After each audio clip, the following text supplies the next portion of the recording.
सकाळी 5:30 वाजता उठून बाळाचा स्वयंपाक टिफिन वगैरे देऊन ती शाळेत गेल्यानंतरचं रुटीन शेअर करते. चला तर मग सकाळी 7 वाजता वैष्णवी शाळेत गेल्यानंतर मी माझे अंथरूण वगैरे काढून घेतले. तिला टिफिनमध्ये दिलं होतं थालीपीठ. नंतर मी रात्री भिजत घातलेले ड्रायफ्रूट्स खाऊन घेतले कारण शरीराला त्याची फार गरज आहे.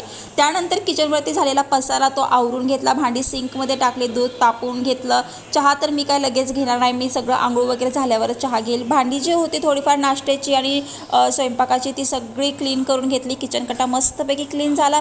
झाडांना पाणी टाकलं, स्वच्छ पाणी त्यांचं चेंज केलं. सकाळची वेळ आहे, ओडोमॉस लावून घेतलं बाळाला कारण की तो खेळतो आणि त्याला मच्छर भरपूर चावतात. तोपर्यंत मी मस्तपैकी माझं घर सगळं झाडून घेतलं. 6 रूमा होत्या, 6च्या 6 रूमा झाडून मस्तपैकी बाहेरचं सुद्धा आवरून घेतलं. आणि घर पुसण्यापूर्वी पहिला मी धुणं घेतलं आणि बाहेर वाळत घातलं. त्यानंतर मी घर पुसायला घेतलं कारण घरामध्ये पाणी सांडलं ना मग ते चिकी होऊन जातं.